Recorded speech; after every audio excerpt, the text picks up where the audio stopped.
Okay, good evening, everybody. This is part 21 of our series on the first chapter of Sanhedrin. We have some new people, welcome. If you are listening to or watching this at some point in the future, feel free to email me at deborahklapper@gmail.com. Actually, those of you who are here in person are welcome to do that too, if you feel like it. I'm gonna share my screen so that we can all see the document together. Although I sent it to everybody who asked for it yesterday. If anybody wants it and didn't get it, they should let me know afterwards and I'll add you to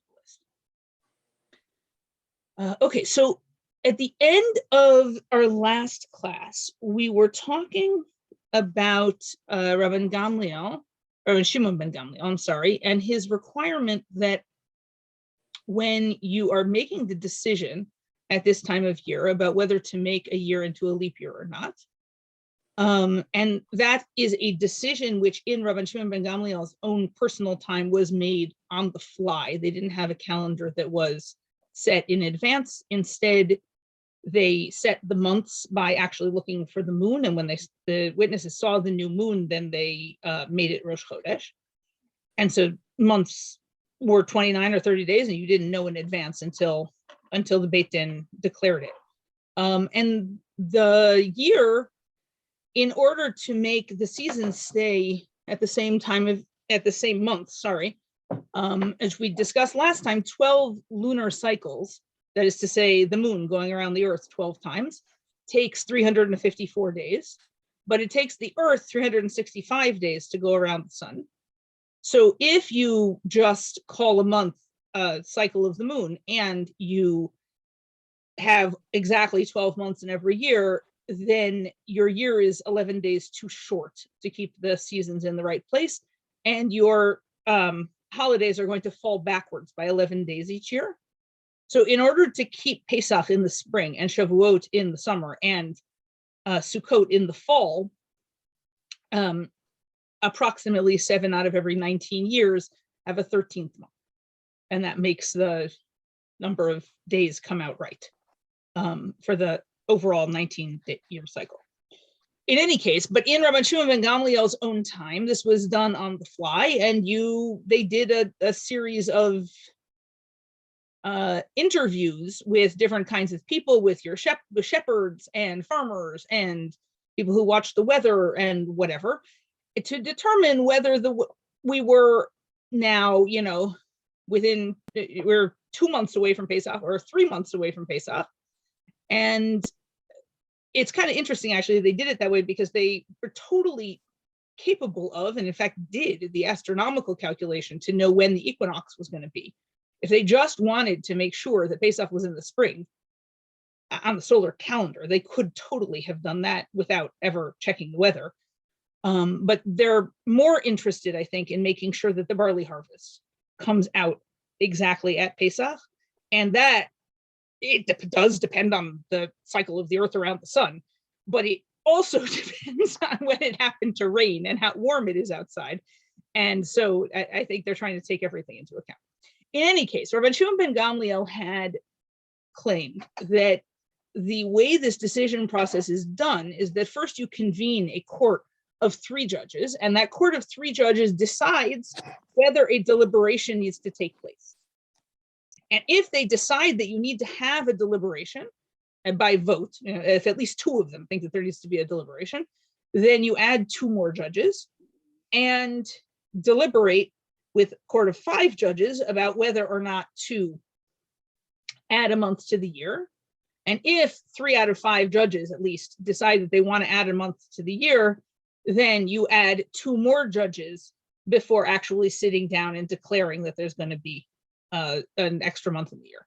And so these numbers, 3 judges and then 5 judges and then 7 judges, we're going off on a tangent now. Why are the numbers 3, 5, and 7 important enough that Rabbi Shimon ben Gamliel chose them, or whoever it is he's quoting chose them to do this? Okay, so here we are. Hani shlosha chamisha v'shiv'a k'neged mi. These numbers, 3, 5, and 7, what do they correspond to? Klinki bar Rabbi Yitzchak bar Nachmani v'chad de'im. So Rabbi Yitzchak bar Nachmani and someone who was with him disagreed about it. Umanu, and who was with him? Rabbi Shimon ben Pazi. So we have this very strange way of presenting that we have a dispute between Rabbi Yitzchak bar Nachmani and Rabbi Shimon ben Pazi. At the beginning, pretending we don't know who Rabbi Shimon ben Pazi is, and then filling his name in afterwards. But it's weirder because apparently the tradition got fuzzy, and they weren't actually exactly sure what the tradition was. And so they quoted it that way, and they also quoted it the other way. And some people said Rabbi Shimon ben Pazi v'chad de'ime, that it was Rabbi Shimon ben Pazi and someone who was with him. Umanu, and who was that? Rabbi Yitzchak bar Nachmani. It was Rabbi Yitzchak bar Nachmani. Now, the truth is that it doesn't make any difference in what order you put Rabbi Shimon ben Pazi and Rabbi Yitzchak bar Nachmani, especially because we don't know which of them said which of these positions. But they had 2 different versions of this memorized tradition, and they recorded them both because accuracy was, just for the sake of accuracy, was important. And so we have here 2 different versions that it doesn't seem to make any difference at all which one you have, but they quoted them both. In any case, one of them said that it's Keneged Birkat Kohanim. It's like, it corresponds to Birkat Kohanim. The words of Birkat Kohanim, the first sentence, clause, whatever it is, has 3 words in it. Yivarechecha Hashem v'yishmerecha, that's 3. And the second clause has 5 words in it. Ya'er Hashem panav elecha v'yichuneka, that's 5 words. And the last clause, Yisa Hashem panav elecha v'yasem lecha shalom, is 7 words. So this position, whichever it is, just says, well, like, this is a nice poetic form. It can be a nice poetic form acted out by 3 people and then 5 people and then 7 people too. And it represents God blessing the Jewish people. What could be better? The other one has a bit more specifically biblical reference, I suppose, although it's less clear exactly what they're trying to tap into, or at least it's less clear that whatever they're trying to tap into is positive. The other one says, Shlosha K'neged Shomrei Hasaf. Now, when I saw that at the beginning, my mind went, maybe it's just because it's almost Adar, but my mind went to the Shomrei Hasaf in Megillat Esther. But apparently those are not the Shomrei Hasaf. We're talking about a saf, by the way, is a threshold. I define this as door guards, but because it's fewer letters than threshold guards, and that's hard to say, but these are the guys who guard the doorway. So in the very, very end of Malachim Bet, as the world effectively is ending, or at least the world of Jewish civilization in the land of Israel in the period of Tanakh is ending,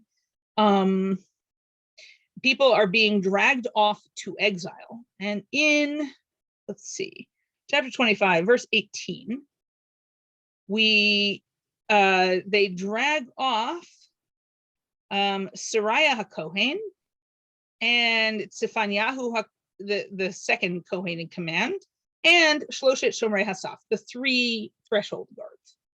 Sounds kind of like they might be guards of the door to the Beit HaMikdash, given that everyone else in this pasuk is associated with priests, but I'm not sure.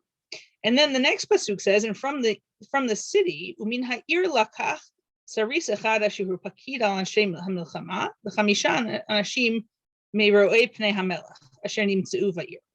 They took one. Saris sometimes means eunuch, sometimes it means king's minister. I'm not sure which one it means here.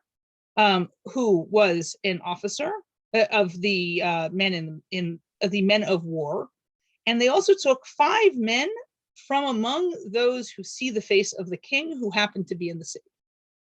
Okay, so there's a group of 3 people who are being carried off into captivity because they guard the doorway, a group of 5 people being carried off into captivity because they are people who are allowed to see the face of the king, which seems to be, sorry about that, I'll have to replace my smoke detector battery as soon as we're done. There's a group of 5 people who are important because they're people who are allowed to be in the same room as the king and see the king's face. And then these 7 people, for our number 7, are in Yirmiyah. At the very end of Yirmiyah, there is also a description of the exile. So we're here in chapter 52:25 of Jeremiah. And there are 7 people who are carried off into captivity because they're important enough to see the face of the king. Now, this doesn't seem like good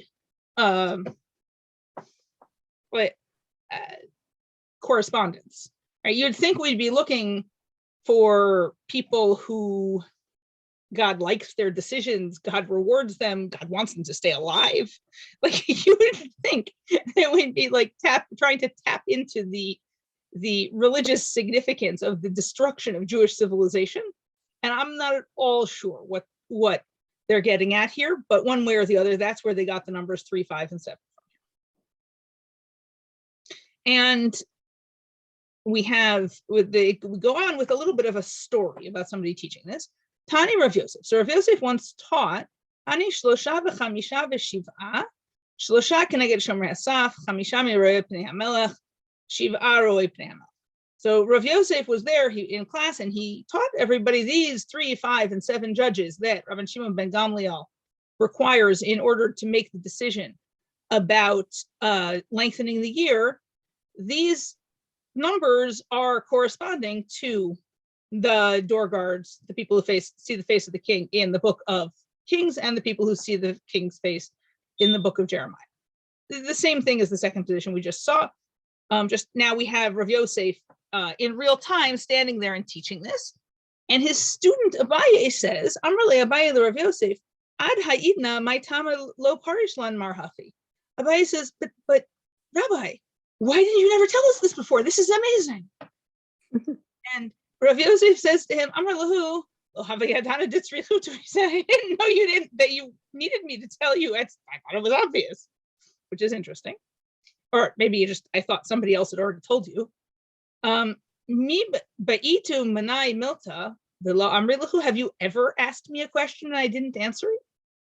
So I think there's an interaction here about the student saying, wow, that's really cool, you should have told me. And the teacher saying, well, if you want information, you're going to have to ask for it, because I don't always know what you don't know. So you need to, tell me. And then whenever you ask questions, I always tell you whatever it is you ask. Okay. That is the end of that piece. Now we are going to go on to who the people making the decision should be. And from that, we are going to get very distracted on a tangent, which we'll spend the rest of the time. Deborah? Yes. Just why did Rabban Shimon ben Gamliel even introduce this at all? Hold on one second. You have to turn the sound on. Here. Sorry. Conditions are a little crowded in here with some of us isolating from COVID. Okay. Sorry, Mindy, what were you asking? Why did Rabban Shimon ben Gamliel even introduce this at all? Because you would think that we would just go according to majority. If 2 out of 3 say that it needs to be Ibor Hashanah, then you Ibor Hashanah. Same with 3 out of 5 and 5 out of 7. Right. So it seems like the real question is, why do we need a 3-part process? Not right. Exactly. Given that we have a 3-part process, why is it 3, 5, and 7? And I think, although Rabban Shimon ben Gamliel does not say, and I don't see anyone else here saying either, but I think it's to make it more of a deliberative process, because it's a taking in hand to change when all of the holidays are going to be for the next year. And I suppose this year's calendar affects next year's, so for all eternity, is a huge deal. And I think they just want a more deliberative process. But that's not a very good answer. Your question is better than my answer. Yeah, I don't like the, the answer because they could have just said it needs a court of 7 to make sure that there are enough people there to deliberate the process. Yeah. You know? Or they could, if they wanted to, have required the whole Sanhedrin. But it seems we're about to discover that it seems, in fact, the process is a little bit elitist and or secretive. So maybe they don't really want that many people. Right. But yeah, you're right that it seems more complicated than is necessary. But yeah. Okay, so Maaseh Rabban Gamliel. Oh, sorry, Tanu Rabbanan. We have a Braita that says that Ein ma'avrin et hashana el b'mizumanim la. We only impregnate the year with judges who were invited for that purpose. Meaning we choose who's going to be involved in this in advance. We invite them, no one else is welcome. And incidentally, it's been a while since I defined this. So a Braita is a text from the same time period as the Mishnah, but that was left out of the Mishnah. At the time when the Mishnah was composed, it's composed out of, as far as we know, a lot of existing text that people are memorizing. And it's only a fraction of the material that people were memorizing that was floating around. But people kept memorizing the stuff that didn't make it into the Mishnah also. And bara, bet resh aleph in Aramaic, means outside. So the beraita is the stuff that was left out. In any case, okay, so Maaseh Rabban Gamliel. So we have a story about Rabban Gamliel, and I think this is Rabban Gamliel, who is the son of the Rabban Shimon ben Gamliel that we had up above. It's a little hard with the Nisi'im of the Sanhedrin because it's a hereditary position, and their capacity to think of new names seems to have been extremely limited. So you have the Rabban Gamliel the elder, whose son is Rabban Shimon ben Gamliel, whose son is Rabban Gamliel the younger, who I think is the one we have here, whose son is Rabban Shimon ben Gamliel the second, whose son is Rabbi Yehuda HaNasi, who has sons Yehuda, Shimon, and Gamliel. So it gets a little muddled exactly who's who sometimes, but I think this is the son of the Rabban Shimon ben Gamliel we had up above. Okay, in any case, so he said, Hishkimu li shiv'al la'aliyah. He said, I need 7 to come early tomorrow to the upstairs. And aliyah is like a second floor apartment. And a lot of the more interesting rabbinic deliberations seem to take place in an aliyah. I'm not sure whether that's because you get more privacy that way, or even possibly because it's cheaper and they're broke. Like I'm not sure exactly what the meaning of that is, but it seems to happen a lot. And Rabban Gamliel in particular is known to have calendar disputes and the meeting of the calendar court. In his aliyah, in a Mishnah in Rosh Hashanah, we see Rabban Gamliel in his aliyah interviewing witnesses about the moon, and he's got posters on the walls with drawings of different kinds of shapes, so that he can, instead of just asking, well, what angle did you see it at? Could you show me with your hand where it was on the horizon? He's like, go over there to that wall picture and point to the one that looks like what you saw. So I think this is probably the same aliyah, except now we're having a private meeting that's just judges. It doesn't sound like he knows which 7 are being chosen. It sounds like he's delegated to somebody else. Find me, 7 of our best scholars and come tomorrow morning to my aliyah early. So Hishkimu matzah shmona. Rabban Gamliel gets there early and he discovers that there are not the 7 scholars that he asked for, but there are 8 scholars. Amar mihu she'ala shelo b'reshut yired. He says, whoever came up here without permission needs to go back down again. So that's why I said it doesn't sound like Rabban Gamliel himself is the one who did the selection, because it sounds like he doesn't know who doesn't belong.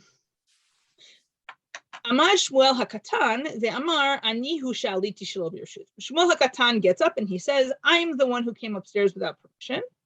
Velo Avar Velo La'aber Shana Aliti, but I didn't come here to participate in the process of adding a month to the year. But I need to learn some practical halacha. It seems like he wants to be let in as an observer to see how the process is done, not because he actually wants to be one of the judges. All right, so Rabban Gamliel says, shave, B'ni, shave, please sit down. In fact, it should have been, all years should be decided by you, you're the best. But the rabbi said, you can't add a month with anyone who's not the judges that were invited. So you're the very best judge. You're totally qualified. I'd love to have you here. I'm so sorry I can't let you vote today because you're not on the guest list. Okay, that's the end of the story. But the Gemara has a comment about it. V'lo Shmuel HaKatan hava el ini shachrina. The narrative voice of the Gemara says, by the way, you should know that in that story, Shmuel HaKatan is lying, right? He is not the one who came without permission. He knows he does have permission, but he doesn't want somebody else to be embarrassed. It sounds like he'd rather violate the procedure for how to make the decision about the year, because if he was invited and he steps out to let somebody else who wasn't invited in, then now we're going to have a year that was decided by someone who wasn't invited. But that doesn't seem to bother him nearly as much as letting somebody be embarrassed by being thrown out. So he volunteers. Yeah. If something happened to one of the 7 who had been invited, could the 8th who was not invited stand in a pinch, or would they have to re-invite somebody completely unrelated to those 8 people? I don't know. It's even possible they'd reconvene the next day. There's some leeway about exactly when they have this meeting. So unless it's at the last minute, I would think they'd probably wait and do it again tomorrow with invited people. But I don't actually know. In any case, Shmuel HaKatan seems totally okay with violating the rules of procedure, as long as no one gets embarrassed, and he volunteers to be tossed out so that this other person won't be embarrassed. It sounds like he has very different priorities than Rabban Gamliel, who is actually apparently totally happy to embarrass somebody in order to follow procedure. And in this, well, it's going to be complicated whose side we're on in that dispute. But so let's see, because this is our tangent that we're going on. The reason why Shmuel HaKatan volunteered to be thrown out when he in fact did belong, is because he didn't want to humiliate somebody else. So now we have a series of other stories about people stepping up to be humiliated so that other people won't get humiliated. Yeah. Okay, so let's read them. Ki had Yativ Rebbe. This is like the story of when Rebbe was sitting, the Kadarish, and he was teaching, the Hiriach Reach Shum, and he smelled garlic. Presumably we mean bad breath or something like body odor, I'm not sure. Amar miachal shum, yitzei. He says, who ate garlic? Get out of here.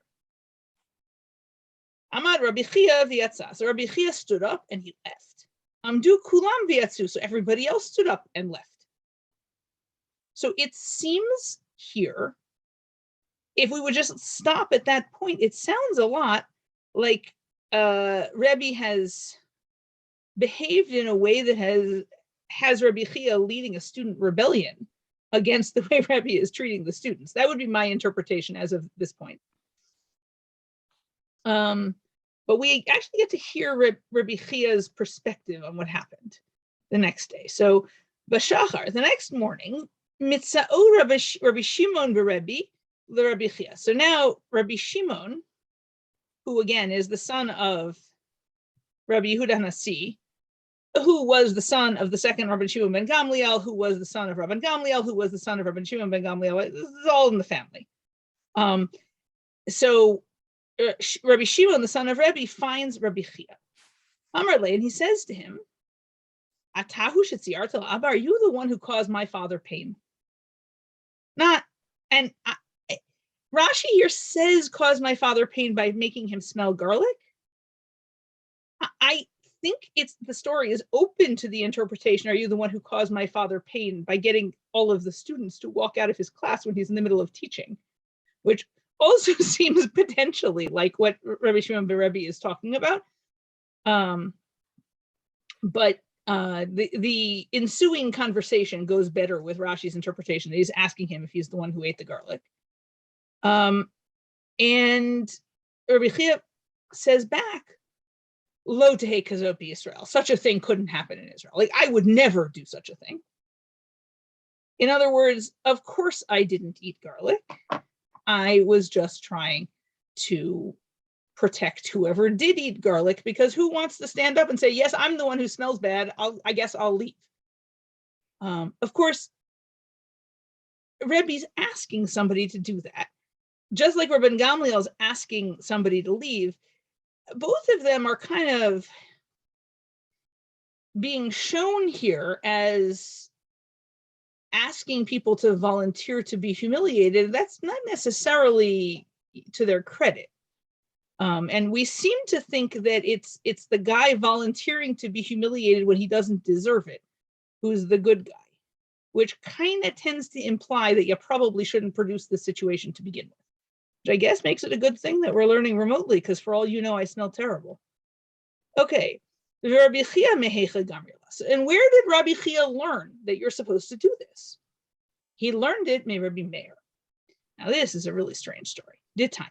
It says in yet another book, Maaseh b'isha achat sheba'ata lebeit midrasho shel Rabbi Meir. Story about a woman who showed up in the Beit Midrash of Rabbi Meir. Amra lo, and she says to him, Rabbi, echad mikem kidshani b'bia. One of you guys who's in this Beit Midrash right now married me by sleeping with me. Now there are three ways to marry, for a man to marry a woman. He can give her something of value, which is the method that we use. We tend to use a ring, but the truth is it doesn't make any difference. As long as it has an obvious and noticeable value, you could marry somebody with a Hershey bar that might or might not be quite valuable enough. Okay, you can marry somebody with a plate of sushi. It doesn't have to be a ring. It just has to be something everybody can tell is valuable. And by valuable, I mean like worth more than, say, I don't know, 50 cents or $1. It doesn't have to be very valuable. That's option number one, which is what we very, very much prefer to do. Option number two, a man can marry a woman with a document, which has nothing to do with the ketubah that we sign. This is a different document. It is a document that says, you are married to me. And he takes the document and he says, this document says you're married to me. And he hands it to her and she takes it. And then they're married. That there's nothing formally wrong with that, but it tends not to be totally out of use. And then there's the third method, which there is something wrong with and which we tend to dislike greatly and discourage as much as is possible, but it does work, which is to say, if they sleep together with the intent to be married, that makes them married. And for an assortment of reasons, including that it is possible for one member of the couple to be deceived by the other, such that they don't end up getting married, but they do end up sleeping together while one of them thinks they're getting married. That's by itself a good enough reason to ban this practice, but it's also kind of crude. And that would also probably be a good enough reason by itself. In any case, this woman shows up and she says, somebody in this Beit Midrash slept with me and told me he was marrying me by doing so. Okay, so now what we have is this woman who won't admit to who her husband is, but that means that she can't marry anybody unless somebody volunteers that they were her husband and she agrees that it's the right person. But until then, she's a married woman and she's got no husband. She's a very strange sort of aguna. In any case, the only way out of this that Rabbi Meir sees is that everybody present has to divorce her so that then she can go on with her life. But who wants to volunteer that you were the jerk who, had a one-night stand with somebody and told her you were marrying her and then abandoned her? Right? Like, no one wants to volunteer for that. So Rabbi Meir himself does. Amad Rabbi Meir v'katav la get kritut v'natan la. Rabbi Meir got up and wrote her a divorce document and handed it to her. At which point, Amdu katvu kulam v'natnu la. At that point, everybody in the room gets up, writes a divorce document, and hands it to her. So in both Rabbi Meir's case and Rabbi Chia's case, it seems actually that their purpose in getting up is not quite the same as Shmuel HaKatan. Shmuel HaKatan got up so that the person who was guilty didn't have to get up.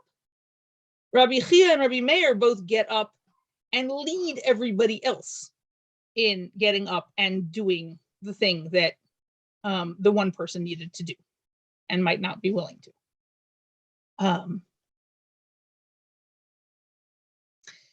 Okay, but now, of course, we want to know if Rabbi Chia learned it from Rabbi Meir. Where did Rabbi Meir learn it from? Rabbi Meir mehecha gamirla, mishmuel hakatan.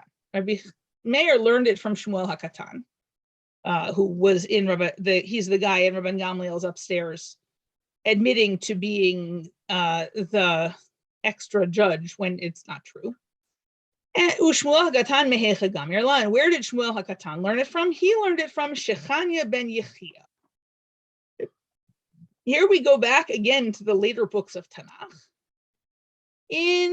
Right now we're skipping, I guess, 70 years after the exile from Yerushalayim to the return to the land of Israel.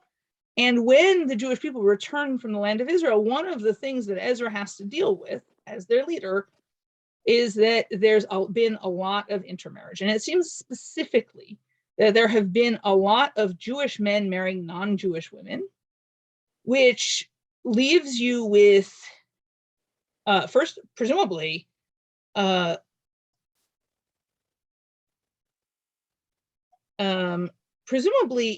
Kevin, I just saw your question now. I'll get back to it at the end. Presumably, this leaves a fair number of Jewish-born women with no one to marry. And it also leaves a generation of children who have Jewish fathers and aren't Jewish. Right? So this is a serious challenge to the continued existence of the Jewish people. And in order to go back to the land of Israel and rebuild Jewish civilizations, we need Jewish men to marry Jewish women. And so there's a significant portion of the return movement which is devoted to that. And in that context, we have this pasuk, Dichtiv, Vayan Shechania ben Yechiel mibnei Elam. So Shechania ben Yechiel from the children of Elam answered, Vayomer leEzra, and he said to Ezra, Anachnu ma'alnu beLoheinu, we betrayed God, V'noshav nashim nochriot, and we settled Gentile women, me'amei haaretz, from the other peoples. Ve'ata yesh mikveh liYisrael al, but there is hope for Israel about this. Okay, so what he means by there's hope for Israel is a topic for a different share given by somebody else who knows the answer, which I don't. But the point here is there is then a list of all of the men who are intermarried, and Shechania ben Yechiel is not on that list. He does not himself personally seem to have actually been intermarried, despite the fact that he is the leader of the repentant intermarried people who comes and says, hi, we're all intermarried, but he's not. So it seems like he's also doing one of these, somebody's got to get up and be first and nobody wants to be, so I'd better do it and then people will follow me things, very much like Rabbi Chia and Rabbi Meir. Okay. Shechania ben Yechiel mehecha gamarla. But where did Shechania ben Yechiel learn this from? And here we switch to a slightly different kind of story. Mi Yehoshua. He learned it from Yehoshua. Dichtiv. Vayomer Hashem el Yehoshua, Kum lech lama ze'ata nofel al panecha chata Yisrael. And that's not quite the end of either the sentence or the pasuk, but it's enough for us at this moment. And Hashem says to Yehoshua, get up. Why are you falling on your face? Which is an interesting way for God to respond to somebody who's trying to pray, right? It really seems to be a stop praying and go do something kind of response, because Israel has sinned. And at this point, the army has lost some casualties for the first time. And Yehoshua is very upset. That's why he's praying. And God tells Yehoshua that the reason why people died is because somebody sinned and somebody used stuff that they shouldn't have. You see, the last city that they conquered, they had dedicated all of the plunder from the city to be holy to God, and nobody was supposed to actually take any to keep for themselves.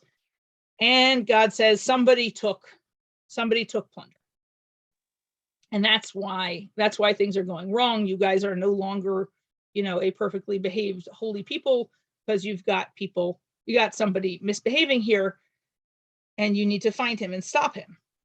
And Yehoshua says, okay, well, Amar Lefanav Ribbono Shel Olam mi chata.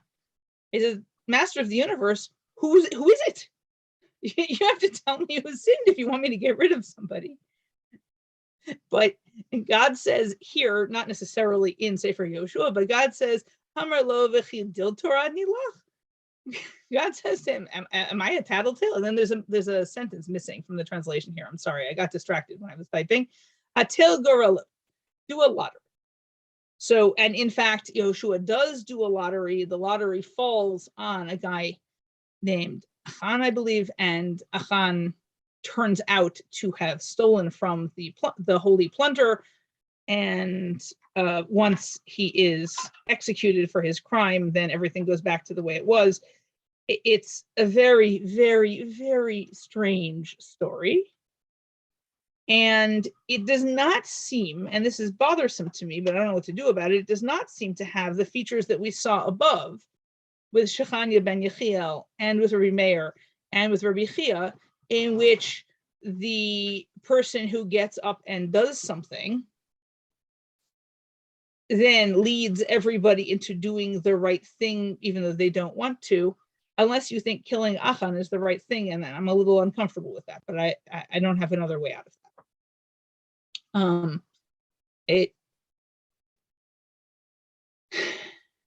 Okay. Alternatively, V by Ema, or maybe Shechania ben Yechiel could have learned it from Moshe. And the Moshe analogy is even more problematic, because this story, and we read this fairly recently in Shul, we are in Shmot 16:28. And we've just had people told not to collect man on Shabbat. And not everybody got the memo, or not everybody read the memo. All right.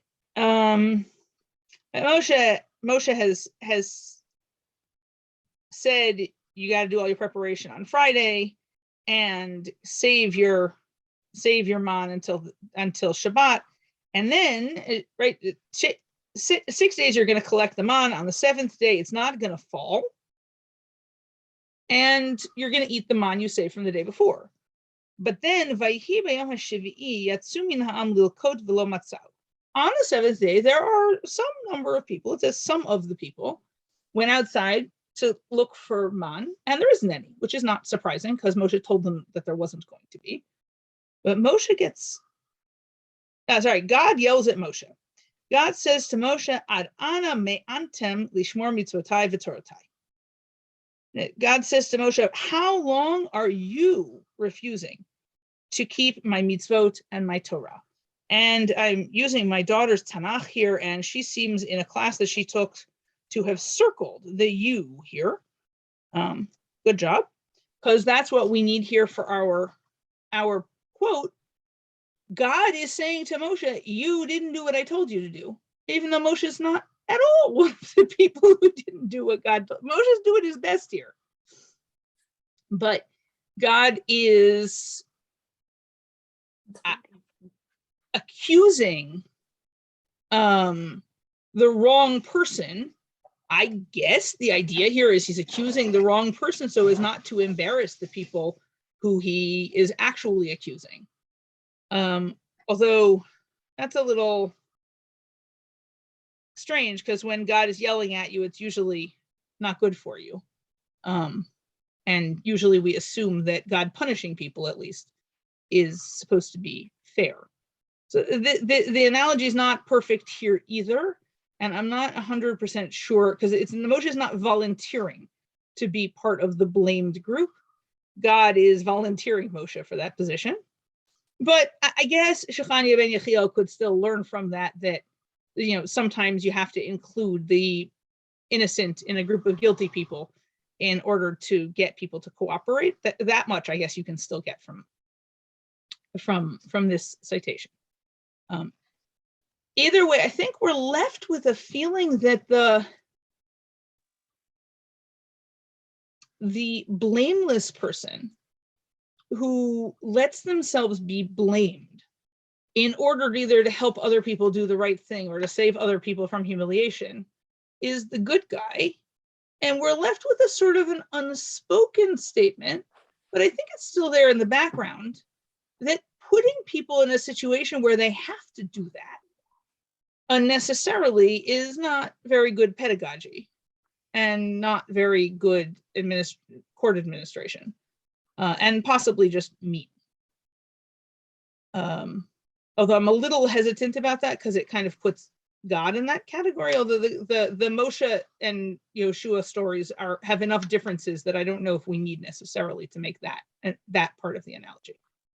Now, to go back, Kevin had put a question in the chat for me. Let's see.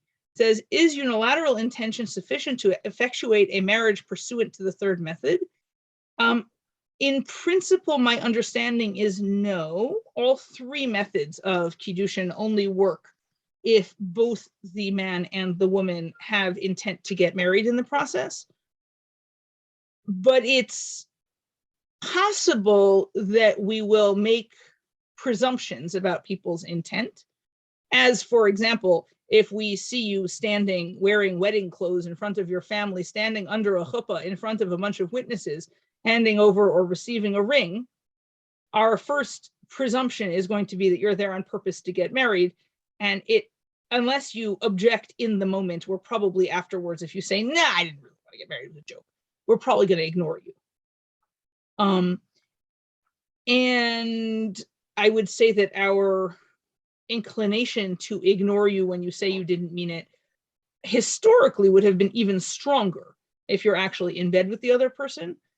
Social arrangements have changed to the point where I don't know whether that kal v'chomer operates anymore, but I would think that if you are in a situation where the other person can reasonably presume that you do intend to marry them, I think we're going to hold you responsible for having gotten married, whether or not you wanted to, because it's just, otherwise it's unfair to hold the other person responsible for your secret thoughts.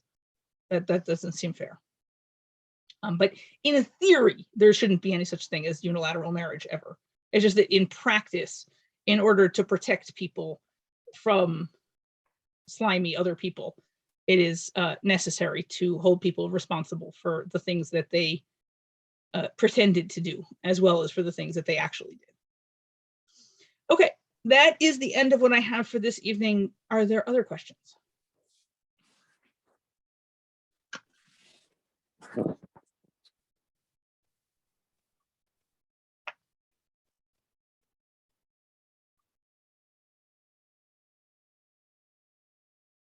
Okay, if you think of questions and you'd prefer to email them, again, I am deborahklapper@gmail.com.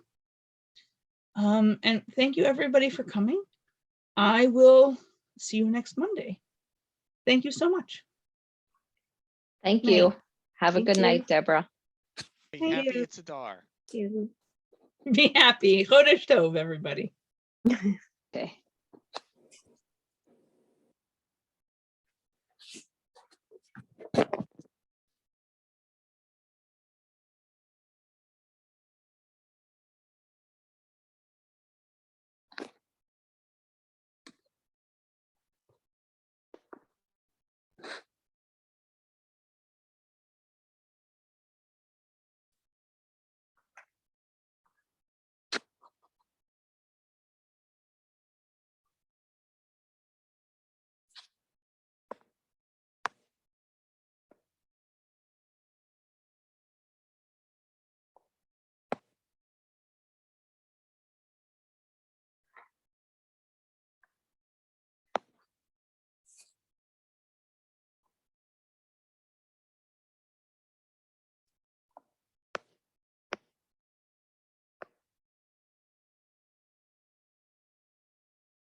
most of my best friends are comedians. And so there is this sense that because I'm not a journalist, right, that I don't have the same responsibility. And, this can be deployed in more or less malevolent ways. This is what Limbaugh used to say. I'm just an entertainer. You can't take me seriously. And the bottom line is, if you're talking to 11 million people every time you do a podcast, you have a responsibility.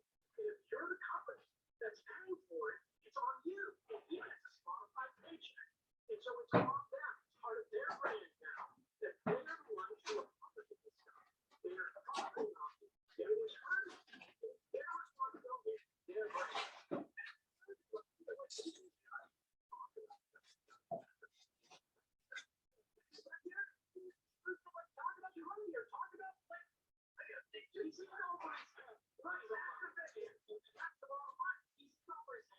He doesn't realize it. He's making too much money for them to tell him. And that's the bottom line. I mean, today he tweeted out, sort of gloriously, this AP story about ivermectin and a study from Japan. Well, 20 minutes later, the AP corrected his headline, and you never heard from him again about it. And so this is a problem. And he doesn't want to take responsibility for it. And Spotify doesn't want to take responsibility for it. For some of the work. Yeah, I mean, it would be nice. I think people live in a world where you don't have to worry or anything that is true. Like it would be, that would be first, but this is the we're all grown ups here, and we all have responsibility, including music people, Michelle Goldberg and Sam Peter. Thank you both. Thank you. That is all in on this Monday night. Great from other shows right now. We need to break. Thank you, my friend. Much appreciated. And thanks to all for joining us this hour. Happy to have you. Happy to have you here. Here in my home studio.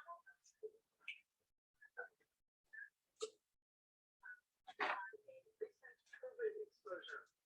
I'm vaccinated and boosted. I have tested negative so far, but I was definitely exposed to somebody who was symptomatic and positive. So, for this job, I cannot wear a mask in the studio while I'm doing this job.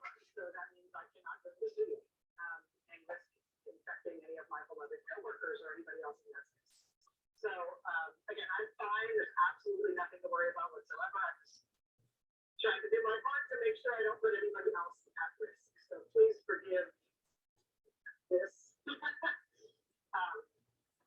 Actually, I dropped off for me today. I got my first porch, so I could do it myself. How to do that? So I just hope you don't mind. Forgive this, forgive any lighting or that drop took place. Just trying to be safe. Welcome to 2022. This is the way it works. Also, because everything has to happen at once, I have one other announcement before we get underway tonight.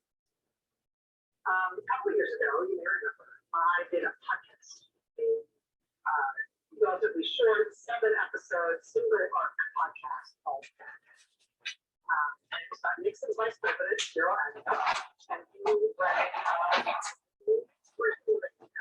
White House.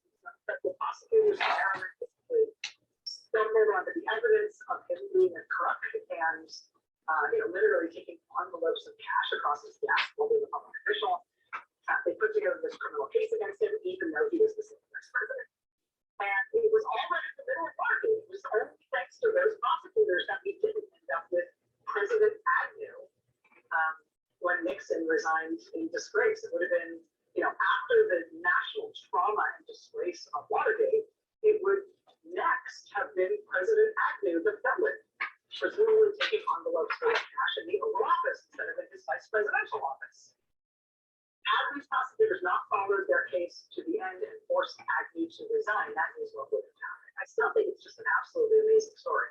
It also turns out to be the very surprising origin story of why the Justice Department thinks a sitting president can't be criminally indicted, even if he definitely commits terrible crimes while he was in office.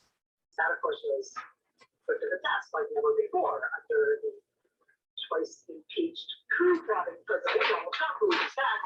But where that whole concept came from, you can't indict the president, that actually came from this Spiro Agnew there in the 1970s. Anyway, I'm still fascinated with the story.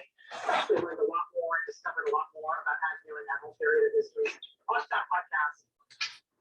This is because it's not going to be a movie. Ben Stiller is going to direct it. He's incredible. One of the producers of the film is Lauren Michaels. Yes, Lauren Michaels. This has been in the works for a while now, but it looks like it's gonna happen. I am super excited about it, and I am going to take a little bit of time off from this show to go help with the movie, and also to work on some other things that I have cooking with NBC right now, including a new podcast, kind of along the lines of Batman and his hero acting story. It's on a totally different topic, but when I say along the same lines, I need to say it's like that.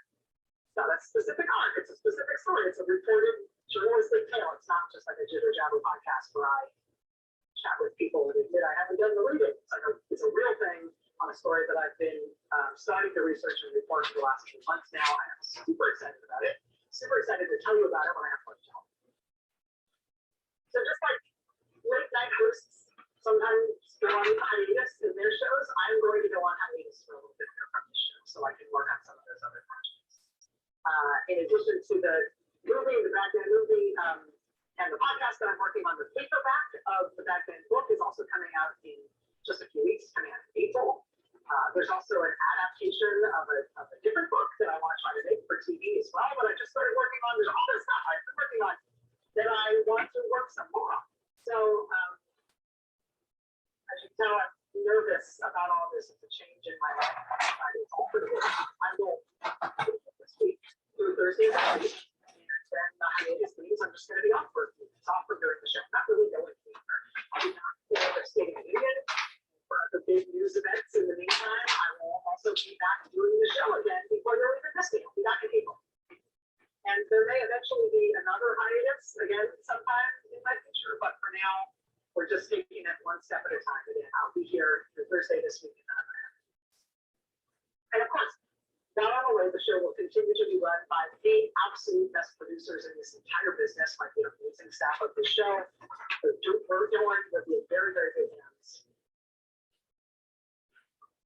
Change is good. Change is absolutely terrifying. But in this case, it's good. So, let's never speak of this again. All right, enough of that. Let's get started. Tonight, CNN had this scoop, which has since been confirmed by NBC News. The chief of staff to former Vice President Mike Pence has given testimony to the January 6th investigation, apparently for hours. This apparently happened last week, Wednesday last week, pursuant to a subpoena that was given him, but nobody knew about it until tonight. Nobody knew about the subpoena, let alone pass it off. So it's a good reminder that the January 6th investigation, they do announce some of their steps publicly, but not all of them. Pence's chief of staff testifying would seem to be kind of a big deal in this investigation.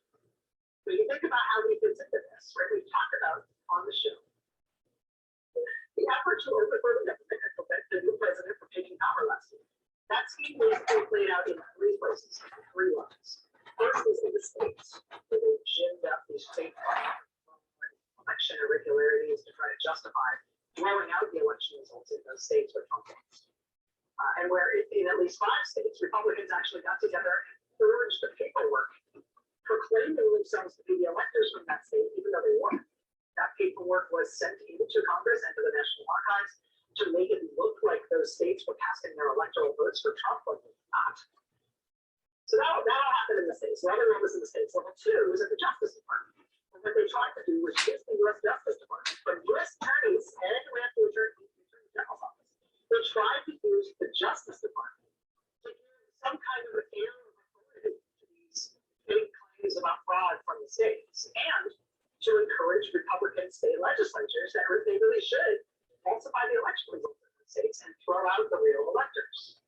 So level 1 was at the states, level 2 is in the Justice Department, but then level 3 of the 5, which is the one that we saw the most of on January 6th, was the targeting of Mike Pence, specifically in Israel, actually opening and counting the electoral votes in the Congress on January 6th. With all this pressure and manipulation, who were part of the plot. The whole mob that stormed the Capitol on January 6th, they were shouting, "Hang Mike Pence," and they were trying to find Mike Pence.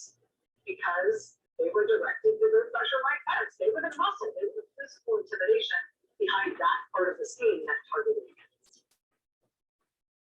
The former President Trump, just last night put out one of his oddly punctuated statements with random words capitalized, in which he just said outright, bluntly, that he did want and expect Pence to use that role in counting electoral votes to actually overturn the election results. He said, quote, Mike Pence did have the right to change the outcome.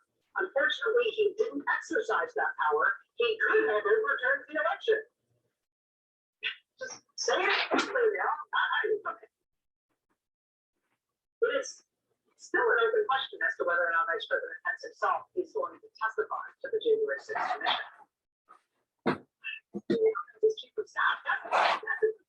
Not only was his chief of staff Mark Short with Vice President Pence on January 6th, including being in the Capitol with him, a mob of Trump supporters was hunting him in the halls of the Capitol. But Mark Short, Pence's chief of staff, was also with Vice President Pence 2 days earlier, 2 days before January 6th in the Oval Office. On January 4th in the Oval Office, that was the meeting where former President Trump and his lawyer, John Eastman, reportedly tried to convince Pence in person that he shouldn't count the real electoral college votes. He should reject them, or he should refuse to open them, or he should refuse to recognize that the real votes were forged slates of electors should count just as much, or if there were 2 sets of electors, real ones and forged ones from some states, that should be transferred, throwing out that state's results entirely. They were trying to get him to not do a real electoral college. And they reportedly pressured Mike Pence to do that in person in the Oval Office on January 4th. And Mark Short was sitting right next to Mike Pence during that meeting. And Mark Short has just testified to the January 6th investigation for hours. So as far as this investigation goes, that testimony would seem to be a good thing. The Washington Post has also got some strange but true news tonight. Documents, more than 7 pages of White House documents that Trump had tried to keep secret from the January 6th investigation. But he was ultimately forced by the courts to hand those documents over. These are documents that were in the possession of the National Archives and Records Administration. National Archives holds all presidential records, all White House records. Politico had reported back in 2018. Can't believe this is coming back in this way, but Politico reported in 2018 that even though there's a law that says you have to preserve all White House records, after the National Archives, despite that law, Politico reported in 2018 that one of the odd hallmarks of the Trump presidency is that they broke that law every day. That Trump made a habit of tearing papers up, physically ripping them apart as soon as he could see them. Ripping them just in half, or sometimes ripping them into teeny tiny little pieces. I still remember that article. It was so weird and so good. Any Carney Politico. The headline was, "Meet the guys who taped Trump's papers back together." But the president's unofficial filing system involved tearing up documents they're supposed to be preserved. But apparently, that habit persisted through the was reporting tonight, when the National Archives and Records Administration handed over a trove of documents to the House Select Committee investigating the January 6th insurrection. Some of the Trump White House records had been ripped up and then taped back together, according to 3 people familiar with the records. Former President Trump was known inside the White House for his unusual and potentially unlawful habit of tearing presidential records into shreds and tossing them on the floor, creating a headache for records management analysts who meticulously used Scotch tape to piece together fragments of paper that were sometimes as small as confetti. Despite the Presidential Records Act, which requires the preservation of memos, letters, notes, emails, faxes, and other written communications related to the president's official duties, the former president's shredding practices apparently continued down into the latter stages of his presidency. The National Archives today said in a statement that records turned over from the Trump White House included paper records that had been torn up by former President Trump. It came in response to a question from the Washington Post about whether some January 6th related records had been ripped up and taped back together. Yes, all totally normal. So the courts had to force him to hand over those documents. And when they were handed over, they were all torn into bits and stopped taped back together. Totally normal. There have been headlines in every major paper in the country yesterday and today about former President Trump this weekend, pledging that he was pardon people arrested for their part in the mob attack on the Capitol on January 6th. He didn't like it. He said he would do it. And this was amazing to me. This was the moment at his rally this weekend in which he said he would pardon the January 6th attacks. And we all know what happened on January 6th, right? We typically know what happened to police officers. Literally 140 police officers were injured by the Trump mob attack on January 6th. Police officers were tased, beaten, stopped, speared, knocked down flights of stairs, punched, and broken bones, and chemical burns. And so, here's the moment they're on. Here's Goosebumps standing right behind Trump wearing Cops for Trump t-shirts. While Trump is saying that he's going to pardon all the January 6th defendants because they've been treated so unfairly, so unfair. Yeah, cops for Trump. Wait, cops for what now? Pardon who? What? Cops for Trump. Maybe something promising those parties is emergence, right? I mean, for one thing, it will have a current effect on the hundreds of ongoing prosecutions related to January 6th, because if those defendants think Trump will be able to get out of jail free card, if and when he gets back into office, well, that's reason for them not to cooperate, for them not to provide information about what happened to them, not to agree to plead. Just have to wait it out until Trump's back in office, and then they'll be free. But Trump promising to do something lawless and corrupt if he becomes president. It's like your friend January promising it'll be cold. Great talent. What do you want to imagine like that? No, you don't want the records. When you start saying they don't want to associate that but that's something else. It's my fault.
Serious.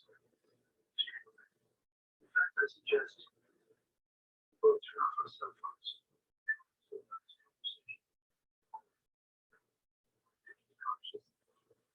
We're talking about money.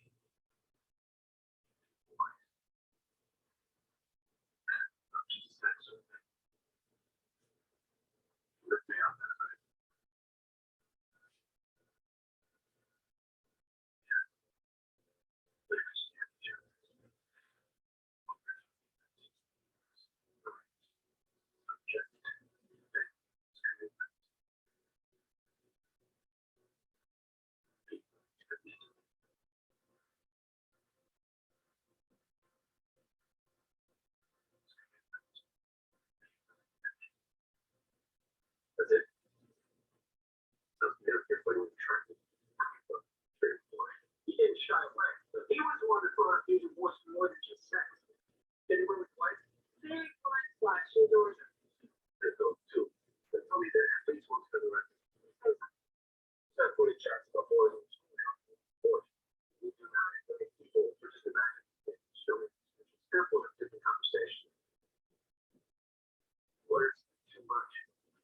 This world is bad and so many good.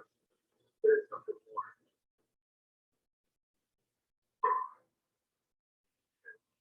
It's solitary. All the time. Like, that's not how rational. I'm not a part of that. Okay? I just like to watch. It gives me that. Never do. Like what? Well, there was this live streaming with Kevin Sparrow Stone. Sitting just to the master. It can. I do know that they are right. You watch the boy now. We should find a boy.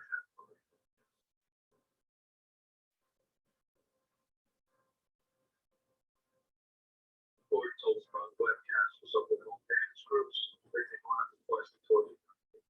Not scared the first day yet. Anyone access it 3 months ago.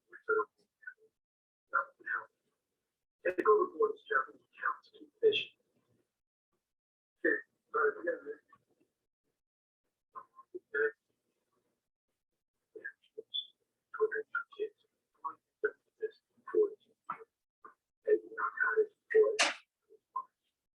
So that awesome. It was had so much care. They turned their judges, prosecutors, their creators, not for me. But woman or king, no, moves. Land of the king.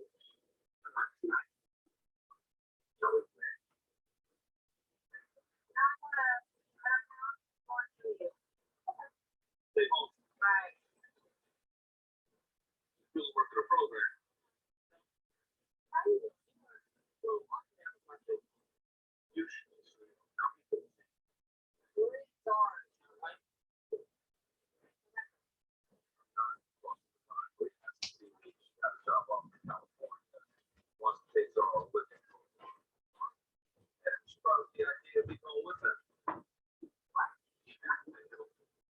She's calling you, telling me to back off. I do, and then my life is here. I don't want to fight with Maria's not taking my dog.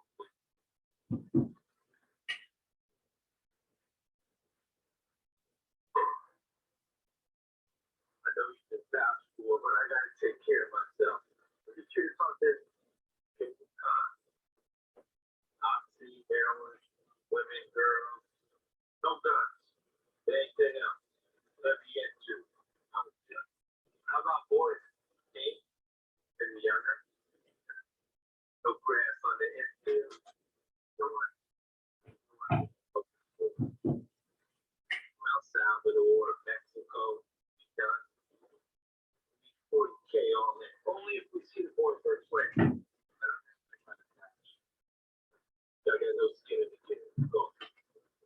I can do better. Better keep talking. Prevent you. Soundproof. And something on through from me. Live streamer. People will pay.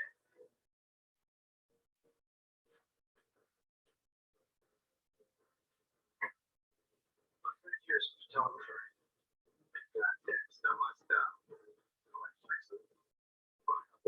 She wants next week. Okay, I see the progress of that. Folks for